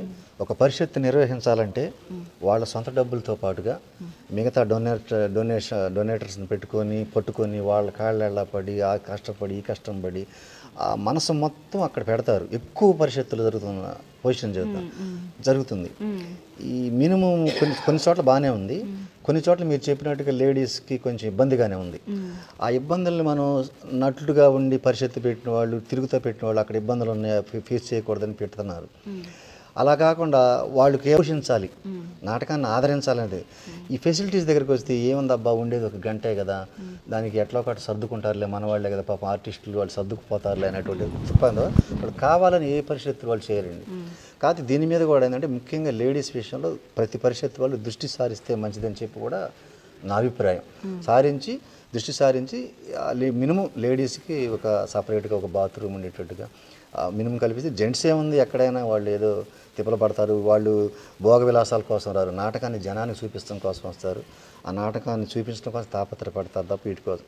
లేడీస్ కంటే స్నానం చేయాలి కంపల్సరీగా, ఎండల్లో పడి వస్తారు, సాయంత్రం ప్రదర్శన చేయాలంటే రిలాక్స్ అవ్వాలి, స్నానం చేయాలి, బాత్రూమ్కి వెళ్ళాలి. జెంట్స్ మధ్య కాకుండా సపరేట్గా ఇస్తే మంచిదని చెప్పి నా అభిప్రాయం. దాదాపు 90% ఆ విధంగా ఉన్నాయి. ఇక్కడ వరకు ఓకే. మీరు ఒక పరిషత్ ఆర్గనైజర్గా అవునండి, అన్ని విషయాల్లో ఇప్పుడు మనం ఏవైతే డిస్కస్ చేసుకున్నామో వీటన్నిటి విషయాల్లో మీరు ఏ విధంగా ఉంటారు? ఒక పరిషత్ వరగాని పరిషత్ అంటే చాలా బ్రహ్మాండంగా చాలా గొప్పగా జరుగుతుంది, అది అందరికీ తెలిసిన విషయమే. అందులో అక్కడ ప్రేక్షక ఆదరణలో కూడా మహిళా ప్రేక్షకుల ఆదరణ చాలా ఎక్కువగా ఉంటుంది. వాస్తవంగా వాళ్ళు అన్ని గంటలు ఓపికగా కూర్చుని వచ్చి నాటకం చూసి చేయడం అనేది చాలా చెప్పుకోదగ్గ విషయం. సో మీరైతే ఎలాంటి నిర్ణయం తీసుకుంటారు? నేను ప్రతి సంవత్సరం అండి, ఇప్పుడు నేను ఓన్గా టీం పెట్టిన తర్వాత జనవరి టు జనవరి లెక్కేసుకుంటే 12 నెలలు, ఈ జనవరి నుంచి ఆ జనవరి 1 వరకు లెక్కేసుకుంటే మినిమం 100 ప్రదర్శనలు ఆడుతున్నాను. మినిమం ఆడుతున్నాను. నాటకాలు కానీ ఏదైనా కానీ ఆడుతున్నాం. 100 ప్లేసులు చూసి వస్తున్నాం. 100 ప్రదర్శనలు అంటే 100 ప్లేసులు చూసి వస్తున్నాం. ఆ 100 ప్లేసుల్లో అటువంటి లోపాలు, ఎసెట్స్ కొన్ని ఉంటాయి, లోపాలు కూడా కొన్ని ఉంటాయి. ఆ ఎసెట్స్ని మనం తీసుకొని ఆ లోపాన్ని సరిదిద్దుకొని, ఏదైనా లోపం ఉంటే ఆ లోపం ఈ పరిషత్తులు జరగకూడదు అనే దాన్ని పరిగణలో తీసుకొని, అక్కడ ఎసెట్గా ఏదైనా ఉంటే దాన్ని మనం తీసుకొని అలా చేయటం, అక్కడ లోపాలను సరిదిద్దుకొని ఇక్కడ ఆ లోపం జరగకుండా చేయటం అనే పద్ధతితోటి పోపూరి నాగేశ్వరరావు గారు మాకు అధ్యక్షుడు. ఆయన ఒకటే మాట అంటాడు, సాంబు డబ్బు ఇన్ని లక్షలైంది, ఎంత అయింది, డబ్బు ఎలాగైనా తీసుకొద్దాం, వాళ్ళ కాళ్ళ పట్టుకుందాం, వీళ్ళ కాళ్ళ పట్టుకుంది, ఏదైనా పట్టుకుందాం, ఆర్టిస్టులు ఇబ్బంది పడకూడదు. ఇక్కడికి వచ్చినటువంటి పలానా ఆర్టిస్టు వరగాని పరిషత్తుకు పోయి మేము ఈ విధమైనటువంటి ఇబ్బంది పడ్డాము అని అంటే మనం 5 లక్షలు కాదు 6 లక్షలు ఖర్చు పెట్టినా మనకు వేస్ట్ అవుతుంది. అదంతా చూసుకోవాల్సిన బాధ్యత నువ్వే, ఎందుకంటే నువ్వు ఆర్టిస్ట్వి, డైరెక్టర్, రైటర్వి, అనేక పరిషత్తులు చూసి వస్తున్నావు. నేను పైన చూసుకుంటాను, నువ్వు ఇది అరేంజ్ చేయి నాకు అంటే 5 నిమిషాలు అరేంజ్ చేసే బాధ్యత నాది అని చెప్పి అంత భరోసా ఆయన ఇవ్వగలిగాడు. కాబట్టే ఆ భరోసా తాటి వచ్చిన ఆర్టిస్టులకి ఎవరికి లోపం జరగకుండా చేస్తున్నామని మ్యాక్సిమం మాకు తెలిసి అయితే 99.9% ఏ లోపం జరగకుండా ఆర్టిస్టులకు రిస్క్ చేయకుండా, అట్లు ప్రైజుల విషయంలో కావచ్చు, ఇటు ఫెసిలిటీస్లో కావచ్చు. ఆర్టిస్ట్ కోరుకునే జనరంజకం, జనాలను కోరుకుంటాడు, లైటింగ్, మైక్ కోరుకుంటాడు ఫస్ట్. అవి 3 మా దగ్గర బాగుంటాయి. అందువల్ల మా పరిషత్తుకి మీరు కూడా ఎన్నోసార్లు వచ్చారు. 4 సంవత్సరాలు, 5వ సంవత్సరం జరగబోతుందండి. 4 సంవత్సరాలు దిగ్విజయం జరిపాం. ఎక్కడైనా మా పరిషత్తులు మీకు ఏదైనా లోపం అంటే పబ్లిక్ ఇంటర్ ద్వారా కూడా నాకు పరిషత్తులో లోపం ఏంటంటే నేను మీకు పర్మనెంట్ ఆర్టిస్ట్ అయిపోవడం వల్ల కాంపిటీషన్లో నిలబడలేని పరిస్థితి. అదంటే మరి తప్పదు కదండి, మరి ప్రత్యేక ప్రదర్శనగా మనం ఆడాల్సిందే. మనం పరిషత్తు పెట్టుకొని మనం కాంపిటీషన్లో ఉండలేం. మా నాటికలో మీరు ఉంటారు కాబట్టి తప్పనిసరిగా మీరు. సెకండ్ థింగ్ ఏంటంటే, అంటే నేను చేసే మ్యాక్సిమం నేను చేసే నాటికలు అన్నింటిలో కూడా ఎక్కువగా నేను పోటీ పడి చేసి ఉత్తమ నటి తీసుకోగలిగిన నాటిక ఏదైనా ఉందంటే మీ నాటిక ఉంటుంది అన్న విషయం అందరికీ తెలుసు. అవును. సో ఇట్లాంటి సందర్భంలో ఏమవుతుందంటే నేను కాంపిటీషన్కి వరగాల్లో ప్రైజ్ తీసుకోవడానికి నాకు స్కోప్ తక్కువ. అదేవిధంగా మామూలుగా ఇంకో విషయం సార్, ఈ కొత్త సమాజాలను కూడా పుషప్ చేయాల్సిన బాధ్యత పరిషత్ వాళ్ళకి చాలా ఉంది. అంటే జనరల్గా ఇప్పుడు మనకి గుంటూరు వచ్చేసరికి, గుంటూరు జిల్లాకు వచ్చేసరికి నాయుడుగోపి గారు, చెరుకూరు సాంబశివరావు గారు, గంగోత్రి సాయి గారు, గోపరాజ్ విజయ్ గారు, రవీంద్రారెడ్డి గారు, సాయి గారు, వీళ్ళంతా కూడా టాప్ లెజెండ్స్. అవును. వీళ్ళతో పాటు కొన్ని చిన్న సమాజాలు కూడా ఉన్నాయి, లైక్ విద్యాధర్, లేకపోతే వేముల మోహన్ రావు గారు, వాళ్ళు కూడా కొత్తగా నాటకాలు అవి తీస్తూ ఉన్నారు. అలాగే విజయవాడలో కొన్ని సమాజాలు ఉన్నాయి, అలాగే తనాల్లో కొన్ని సమాజాలు ఉన్నాయి. వాళ్ళు కూడా నాటకం మీద ఉన్న ఇష్టంతోనే ఏదో నాటకం చేయాలి, తీద్దామని. అంటే ఎవరు కూడా స్టార్టింగ్లోనే బాగా గొప్పగా అయిపోరు కదా, కొంచెం చేయగా వాళ్ళకి కూడా ఇది ఇలా చేస్తే బాగుంటుంది, ఇది ఇలా చేస్తే బాగుంటుంది. సో అలా కొత్త సమాజాలకు కూడా అవకాశాలు కల్పించడం అనేది మంచిది పరిషత్తులు వాళ్ళు అన్నది నా అభిప్రాయం. దానికి మీరేమంటారు? తప్పకుండా మీరు అడిగింది మంచిదే. కాకపోతే ఇక్కడ ఏమవుతుందంటే అండి, ఒక పరిషత్తు నిర్వహించాలంటే 2 రకాలుగా చెబుతాం. 5 లక్షలు 6 లక్షలు మినిమం అవుతుంది, ఖర్చు అవుతుంది. అంటే అవి మొత్తం డొనేషన్స్ ద్వారా రావాలి. ఆ డొనేషన్స్ 25,000 30,000 ఇచ్చిన వాళ్ళు కూడా జనంలో ఉండి చూస్తున్నారు, జనంలో కూర్చొని చూస్తున్నారు. మనం కొత్త వాళ్ళకి ఛాన్స్ ఇచ్చి అప్కమింగ్ తీసుకొచ్చి ఇక్కడ స్టేజ్ అదే టైంలో వాళ్ళు ఎవరైనా వచ్చి చూసి, ఎందుకంటే ఒక ఇన్సిడెంట్ జరిగింది కాబట్టి అనుభవపూర్వకంగానే చెబుతున్నాను మీకు, నా ఓన్ ఇది కాదు, ఇది అనుభవపూర్వకంగా జరిగింది చెబుతున్నాను. వాళ్ళకి ఎందుకు ఇచ్చారయ్యా, ఆ 2 బాగున్నాయి కదా, ఆ రోజు జరిగిన ప్రజలు 3 చూస్తారు కదా, అవి 2 బాగానే ఉన్నాయో, అది ఏంది కొత్తగా వాళ్ళకి ఏం తెలియదే, ఎందుకు ఇచ్చారు, అవి ఎందుకు మనకు అది స్టాండర్డ్గా లేదుగా అనిపిస్తుందే మాకు అనే అభిప్రాయాన్ని కొంత డొనేట్ చేసిన వాళ్ళు డోనర్స్ ఇచ్చిన వాళ్ళు వ్యక్తపరిచారు. కొన్ని చోట్ల వ్యక్తపరిచినప్పుడు వాళ్ళకి ఏం చెప్తున్నాము, వాళ్ళు కొత్త అందరూ పాత వాళ్ళు ఉండకూడదు కదండి, వాళ్ళకు కూడా ఎంకరేజ్మెంట్ ఇవ్వాలి కదా. దానికోసం పెట్టారంటే పరిషత్తు స్టామినా తగ్గిపోయిద్దాం ఆలోచించండి మీరు కూడా. ఎందుకంటే ఇంత గొప్ప పరిషత్తు నిర్వహిస్తాం, మీరు కొత్త వాళ్ళు తీసుకొచ్చి మరి పరిషత్తు ఆనాటికి బాగలేదు అన్నప్పుడు అని వాళ్ళ నేను చెబుతా దానికి వస్తాను. అయితే కొత్త వాళ్ళలో కూడా అద్భుతంగా చేసేవాళ్ళు కొంతమంది ఉన్నారు. అంటే అందరూ వాళ్ళు సబ్జెక్ట్ బాగా తీసుకొని డీల్ చేసేవాళ్ళు ఉన్నారు. తప్పనిసరిగా ఇప్పుడు ఒకటి సార్ ఇక్కడ సమస్య ఎలా ఉంటుందంటే, ఒకటి చెప్తాను, మీరు రైటర్, కలం మీ చేతిలో ఉంది, మీరు ఆ కళాన్ని ఎలా అయినా ఉపయోగించుకుని రాసుకుంటారు. సో అది మీకు ఇంకా ఢోకా లేదు. అలాగే ఇప్పుడు మనం చెప్పుకుంటున్న పెద్ద టీమ్స్ వాళ్ళందరికీ కూడా పెద్ద పెద్ద రైటర్స్ వచ్చి స్క్రిప్ట్లు ఇవ్వడం అనేది జరుగుతుంది. ఈ చిన్న సమాజాల వాళ్ళకి స్క్రిప్ట్లు ఎక్కడ దొరుకుతాయి? దొరికిన స్క్రిప్ట్లో నుంచి తీసుకుని మాడిఫికేషన్ చేసుకుని అలా ఇలా తిప్పలు పడి రాస్తారు.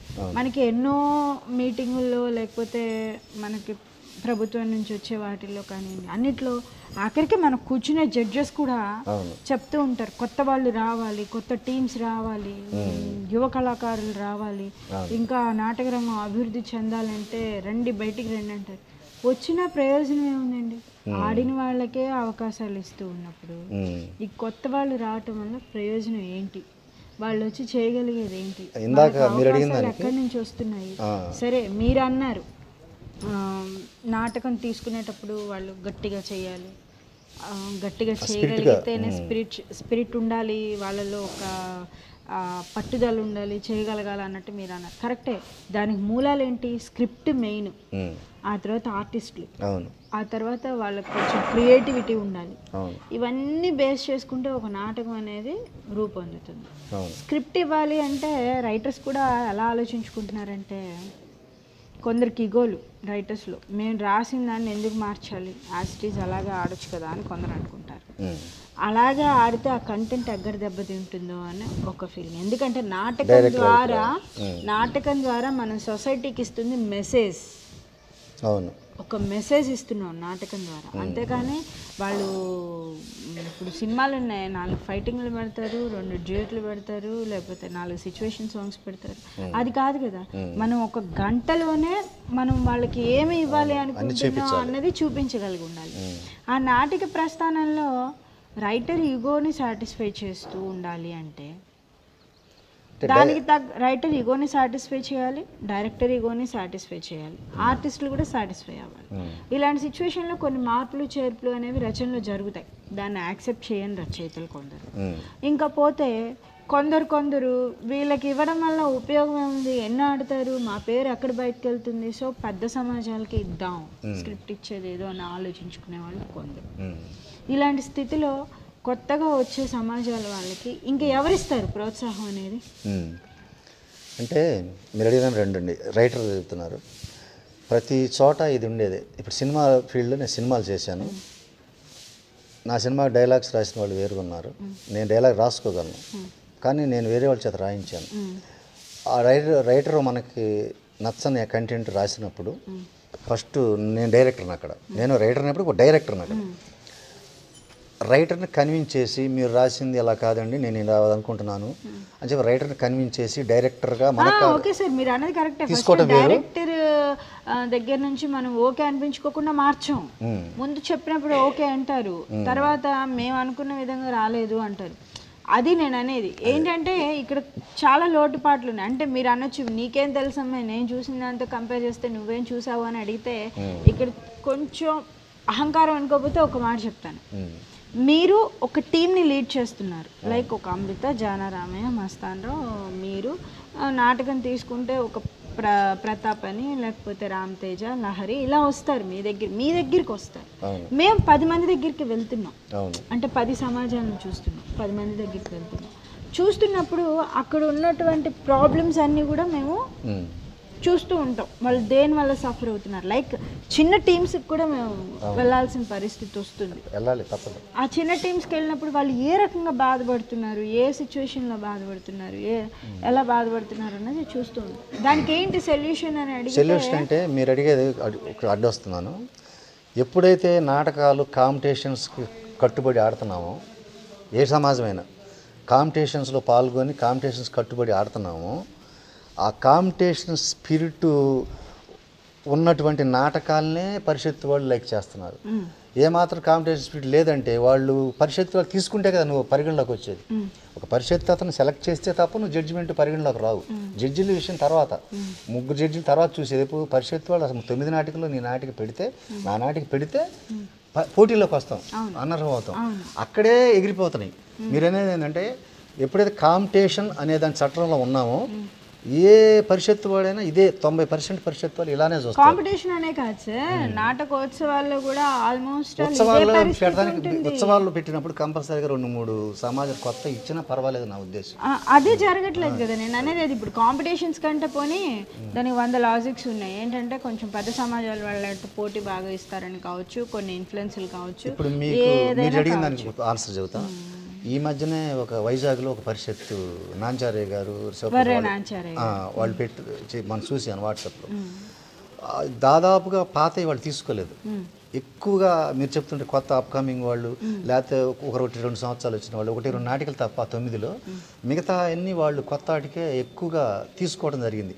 తీసుకొని వాళ్ళు స్టేట్మెంట్ అందరూ కొత్త వాళ్ళకి అవకాశం ఇస్తాం మీరు అన్నారు ఇందాక. ఆ మాట అంటారు కానీ చేతి చూపించింది మా పరిషత్తు అని చెప్పి వాళ్ళు గర్వంగా చెప్పుకోగలిగారు. అంటే అలాంటివి కూడా ఉన్నాయి. ఒక్కళ్ళు చేస్తే సరిపోదు కదా. ఇప్పుడు ఇంకొక ఎగ్జాంపుల్ చెబుతున్నాను.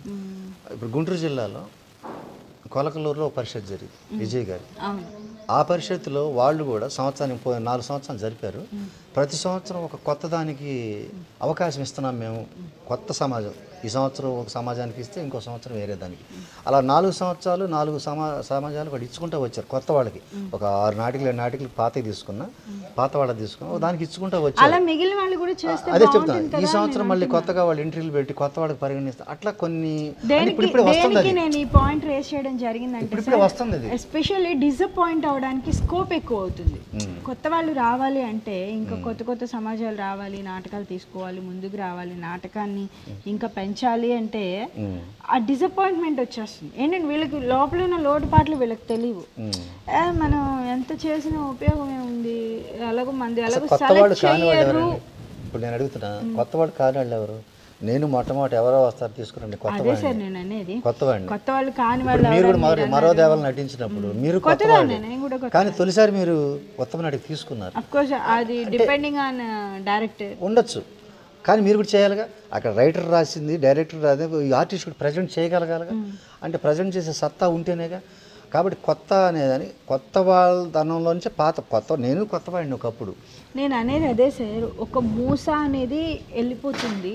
ఆ మూసని కొంతైనా బ్రేకప్ చేయాలి, బ్రేకప్ అవుతుంది అనాలి అన్నది నా అభిప్రాయం. అది మూస అనేదాన్ని కొంచెమైనా బ్రేకప్ చేయాలి, ఎక్కడో చోట పులి స్టాప్ అనేది పడాలి అన్నది నా అభిప్రాయం. అన్నే కాదు, మనం ఇప్పుడు డిస్కస్ చేసిన ప్రతి పాయింట్లో ఆల్ ఓవర్గా అన్ని పాయింట్స్ ఉన్నాయి. లైక్ జడ్జిమెంట్ విషయంలో ఉంది, కొత్త సమాజాల విషయంలో ఉంది, నాటక రంగంలో ఉన్న లోటుపాట్లు ఉన్నాయి, లేడీ ఆర్టిస్టుల ప్రాబ్లమ్స్ ఉన్నాయి, అన్నీ డిస్కస్ చేసాం. ఇందులో పర్సనల్ యాటిట్యూడ్స్ లేకపోతే పర్సనల్గా మేమేంటి అన్నది మనం డిస్కస్ చేసుకున్నదంటే కాదు. ఇప్పుడు మీరు అడిగిన దానికి ఇప్పుడు ఒక వచ్చింది పంద. మొదట్లో ఎవరు తీసుకోవాలి కొత్త వాళ్ళని, ఇప్పుడు ఒక నాటికి 2 నాటికి తీసుకుంటున్నారు. వచ్చే సంవత్సరం ఇంకో 2-3 పరిషత్తులు దాన్ని పరిగణలోకి తీసుకుంటాయి. అలా చిన్న చిన్నగా మార్చుకుంటూ అందరికీ అవకాశాలు వచ్చే విధంగా చేద్దాం అందరి మనసుల్లో వస్తుంది. ఎందుకంటే ప్రతి చోట మీటింగ్ జరిగినప్పుడు మీరు అన్న పాయింట్ రైట్ చేస్తున్నారు, కొత్త వాళ్ళకి కూడా ఇవ్వాలండి బాగుండదు అంటున్నారు. అంటే ఆ మీటింగ్లో 100 మంది ఉన్నప్పుడు 98 మంది తీసుకోరు, 2 తీసుకున్నారంటే స్టార్ట్ అయినట్టుగా మూమెంట్. అలా చిన్నగా స్టార్ట్ అవుద్ది. ఒక 4-5 సంవత్సరాల్లో మీరు అన్నదానికి ఫుల్ స్టాప్ పడేటువంటి, మరి అప్పుడు కొత్త వాళ్ళు కూడా. సరే ఓకే, ఇది బాగుంది. రెండోది, నాటక రంగంలో జడ్జిమెంట్ కూర్చోబెట్టేటప్పుడు ఎస్పెషల్లీ మగవాళ్ళకే ఎందుకు ప్రాధాన్యత ఇస్తున్నారు, లేడీ ఆర్టిస్టులు ఎవరో ఒకళ్ళని ఎందుకు కూర్చోబెట్టట్లేదు? అంటే 2 ప్రాబ్లమ్స్ ఉన్నాయండి ఇక్కడ. లేడీస్ ఆ ఇంట్రెస్ట్ కలిగిన వాళ్ళు తక్కువ మంది ఉంటాం ఒకటి. రెండోది నేను చెప్తాను సార్, ఆల్మోస్ట్ లేడీస్ తక్కువ ఉండడం వల్ల ఒకే లేడీ ఆర్టిస్ట్ 3-4 నాటకాల్లో ఉంటుంది కాబట్టి, జడ్జిగా కూర్చోవడం వల్ల ఇన్కమ్ ఏమి ఉండదు కాబట్టి, నాటిక ఆడడం వల్ల ఉపయోగం ఉంటుంది కాబట్టి అలా ఆలోచిస్తున్నారు. సరే ఓకే, అది పక్కన పెట్టద్దాం. ఆడేవాళ్ళు సరే, ఆడని వాళ్ళు ఉన్నారు కదా, పాత వాళ్ళు ఉన్నారు కదా, పాత లేడీ ఆర్టిస్టులు ఉన్నారు కదా, వాళ్ళంతా అనుభవాన్ని గ్యాదర్ చేసుకునే వాళ్ళు ఉన్నారు కదా, వాళ్ళలో నుంచి 3 జడ్జిని కూర్చోబెడుతున్నప్పుడు ఒక లేడీ జడ్జిని ఎందుకు కూర్చోబెట్టకూడదు? అదే మేడం నేను చెప్పేదానికి ఇప్పుడు వస్తున్నాను. లేడీస్ తక్కువగా ఉన్నారు, అదొక పాయింట్. 3 days స్పెండ్ చేయడం అంటే వాళ్ళ ఫ్యామిలీలు, ఆడవాళ్ళకి చాలా ప్రాబ్లమ్స్ ఉంటాయి. ఆ 3 days గృహిణిగా ఉంటారు ఎక్కువ మంది. ఉన్నప్పుడు వాళ్ళ ఇంటి దగ్గర 3 రోజులు ఇక్కడ స్పెండ్ చేయాలంటే నంది నాటకోత్సవాలప్పుడు 10-15 రోజులు స్పెండ్ చేస్తున్నారు. చేశారు. నంది నాటకోత్సవంలో 3 రోజులు స్పెండ్ చేయడానికి ఏంటి సార్ ప్రాబ్లం? ఇప్పుడు చిరంజీవి గారి సినిమాలో నటించాలంటే ఫ్రీగా నటిస్తారు, డబ్బులు వద్దండి నాకు. అదే చెరుకూరు సాంబశివరావు సినిమాలో నటించాలంటే 5 ఏళ్ళు అంటారు. అంటే డిమాండ్ ఇక్కడ చిరంజీవి గారి పక్కన కనపడితే చాలని అక్కడ. అలానే నంది నాటకోత్సవంలో ఒక క్రేజ్ ఉంది దానికి. మిగతా పరిషత్తులకి ఆ వరగాని పోయి ఎవరు ఉంటారయ్యా, ఆ మూలకి పోయి ఎవరు ఉంటారయ్యా అంటారు. ట్రై చేశారు ఇప్పటివరకు ఎవరైనా? అందుకని మీరు అడిగిన దానికి ఏంటంటే ఈ సంవత్సరం మేము కూడా తొలిసారిగా వరగాన్లో కూడా ఒక ఫిమేల్ జడ్జిని కూర్చోబెట్టాలని చెప్పి అనుకుంటున్నామండి ఈ సంవత్సరం మీరు అడిగిన దానికి. అలానే అందరు చేస్తే బాగుంటుంది, ఎందుకంటే సబ్జెక్ట్స్ కూడా లేడీస్ మాకేదో ఆధిక్యత కావాలి అనే ఉద్దేశంతో మంచిదే, ఉండాలి. లేడీ జడ్జి ఉండాలని ఎందుకు అంటున్నానంటే కొన్ని సందర్భాల్లో మేము వెళ్ళినప్పుడు, నాటకానికి వెళ్ళినప్పుడు మేము చీరలా కట్టుకోవాలో కూడా మాకు జడ్జెస్ చెప్పిన సందర్భాలు ఉన్నాయి. ఈ చీర అలా కట్టుకుంటే బాగుంటుంది. అదే ఒక లేడీ జడ్జి ఉందనుకోండి, మా ఆహార్యం దగ్గర నుంచి, మేము చెప్పే డైలాగ్ దగ్గర నుంచి, మా ఎక్స్ప్రెషన్ దగ్గర నుంచి, మా మూమెంట్ దగ్గర నుంచి ఈచ్ అండ్ ఎవ్రీథింగ్ ఆవిడ నఖసిక్క పర్యంతం చూడడానికి ఆస్కారం ఉంటుంది. ఓకే, మీరు చెప్పిన పాయింట్. మాకున్న లోటుపాట్లు కానీ మంచి చెడులు కానీ వీళ్ళు చెప్పలేరు, మగవాళ్ళు చెప్పలేరు. సార్ మా ప్రాబ్లం ఏంటి సార్ అని వెళ్ళి మేము అడిగాం అనుకోండి, ఇక్కడ మీ ప్రాబ్లం అని. ఎందుకంటే ఒక జడ్జిమెంట్ కూర్చున్నప్పుడు జడ్జిమెంట్లో అన్నీ వస్తాయి. కట్టు బొట్టు వేషం తీరి మాట్లాడిన విధానం మూమెంట్ నడక అన్నీ తీసుకుంటారు జడ్జిమెంట్లో. ఈ సందర్భంలో కనుక తీసుకుంటే ఒక ఆడవాళ్ళుగా ఆడవాళ్ళు చెప్పగలిగినట్టు మగవాళ్ళు ఆడవాళ్ళకి చెప్పలేరు. మీరు అడిగిన పాయింట్ బాగుంది. దీనికి అనుగుణంగా నేను ఎక్స్టెన్షన్ చేసేది ఏంటంటే, కొత్తగా ఆంధ్రప్రదేశ్ రాష్ట్ర పరిషత్ నిర్వాహక సమాఖ్య ఏర్పడింది. అది 2 మీటింగ్లు అయిపోయినాయి ఇప్పటికే. 3వ మీటింగ్ రేపు 17వ తారీఖున ఈ నెల వీరవాసంలో జరగబోతుంది. అక్కడికి ఒక 100 మంది వస్తారని చెప్పి అంచనా. మినిమం 60-70 తర్వాత మన తుళ్ళూరులో జరిగింది, ఇప్పుడు వీరవాసరం జరగబోతోంది 17. అక్కడ మీరు చెప్పిన పాయింట్, ఈ జడ్జెస్ నియమించేది పరిషత్ నిర్వాహకులు. సమాఖ్య అలాగే అక్కడ హాజరవబోతుంది. అక్కడ తప్పకుండా నేను కూడా వరగాని పరిషత్ తరఫున హాజరవుతాను. నా నాగేశ్వరరావు గారు కానీ నేను కానీ వాళ్ళు హాజరవుతాం.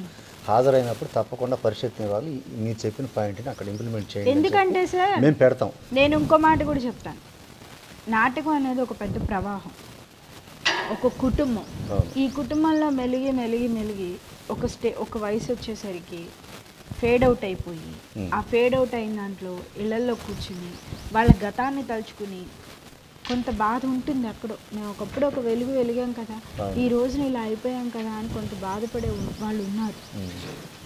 ఈ 3 రోజులైనా మళ్ళీ వాళ్ళని చూసుకోవడానికి ఒక అవకాశం లేడీ ఆర్టిస్టులకి ఎస్పెషల్లీ. 2, ఇప్పుడు నేను చెప్పాను కదా, ఒక లేడీ ఆర్టిస్ట్ స్టేజ్ మీద చేస్తుంటే వాళ్ళు చేసిన అనుభవంతో మేము అలా చేసాం కదా, వీళ్ళు ఇంకొంచెం ఇంప్రూవ్మెంట్ చేసుకుంటే బాగుంటుంది. లేదు, మేము చేసిన దాని మీద వీళ్ళు ఇంకొంచెం వాట్ ఈజ్ వాట్ అనేది వాళ్ళు ఒక అనలైజ్ చేయగలుగుతారు.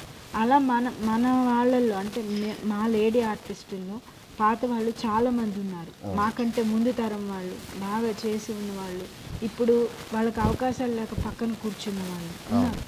వాళ్ళని కూడా ఒకసారి మళ్ళీ సరే మేడం, ఒకటి అడుగుతున్నాను. ఇప్పుడు అది పెడదాం, మీరు ఎన్న పాయింట్ బాగానే పాత వాళ్ళు ఉన్నారు కదా, జడ్జిమెంట్కి ప్రజెంట్ రన్నింగ్లో ఉండేవాళ్ళు ఎక్కువ ఆసక్తి చూపరు. నేను డైరెక్ట్గా ఒక క్వశ్చన్ మిమ్మల్ని ఇప్పుడు అడగబోతున్నాను.